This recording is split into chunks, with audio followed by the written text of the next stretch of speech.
नमस्कार, मेरा नाम है गौरव पाल। आप देख रहे हैं बेबाक आवाज़।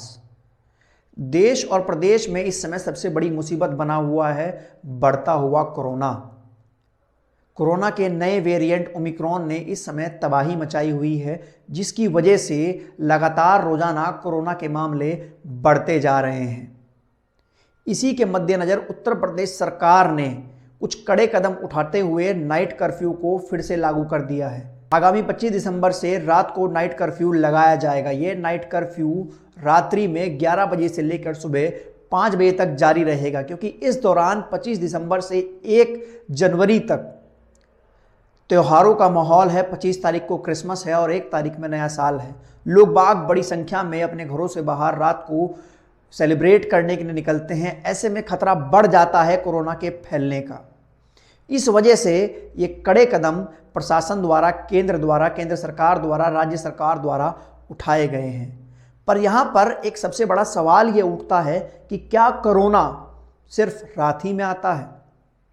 जी हाँ, ये हम इसलिए पूछ रहे हैं क्योंकि आजकल इन दिनों उत्तर प्रदेश में और देश के 5 राज्यों में चुनावी माहौल है। आने वाले 2 महीने में विधानसभा चुनाव हैं।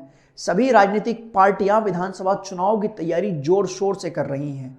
रोजाना प्रदेश भर में, देश भर में कहीं ना कहीं बड़ी चुनावी जनसभाएं होती हैं, जिसमें खुद देश के प्रधानमंत्री नरेंद्र मोदी, विपक्षी नेता अखिलेश यादव, प्रियंका गांधी जैसे, राहुल गांधी जैसे बड़े नेता शिरकत करते हैं और लाखों की संख्या में हुजूम उमड़ता है। हम ये सवाल पूछना चाहते हैं कि क्या यह कोरोना उन रैलियों में नहीं जाता, या फिर उस कोरोना ने इन राजनीतिक दलों के साथ गठबंधन कर लिया है? यह सोचने वाली बात है। क्या सिर्फ नाइट कर्फ्यू जैसे जो ये कानून बनाए जाते हैं कोरोना को रोकने के लिए, सिर्फ आम आदमी के लिए है?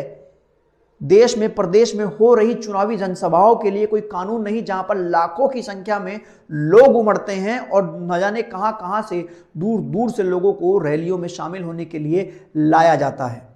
इस मामले में अपनी तर्ज दिखाते हुए इलाहाबाद हाई कोर्ट ने भी कल देश के प्रधानमंत्री और चुनाव आयोग से अनुरोध किया है कि आगामी जो विधानसभा चुनाव हैं उनको टाल दिया जाए, ताकि देश में कोरोना की तीसरी लहर ना आ सके। क्योंकि आपने और हमने बड़ी भली बात ही देखा है कि कोरोना की दूसरी लहर के दौरान क्या हुआ था, और उस समय कोरोना की दूसरी लहर की वजह बना था विधानसभा चुनाव और उत्तर प्रदेश में होने वाले ग्राम पंचायत चुनाव और उत्तराखंड में होने वाला महाकुंभ।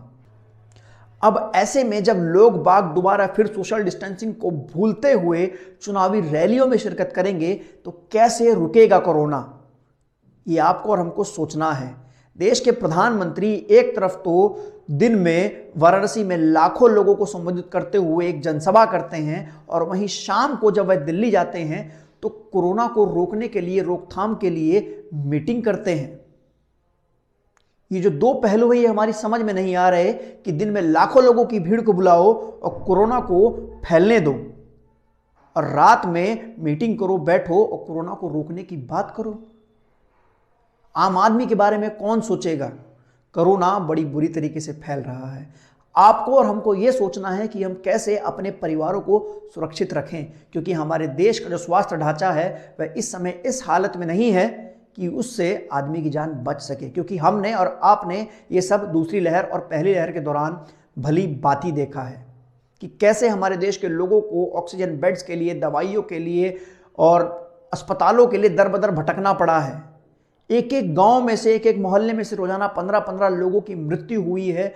कैसे शमशान घाटों में चिता जली हैं, कैसे गंगा में लाशें बहाई गई हैं। आज नमामि गंगा प्रोजेक्ट के जो चीफ हैं उन्होंने भी माना है कि कोरोना की दूसरी लहर के दौरान गंगा में लाशों को फेंका गया।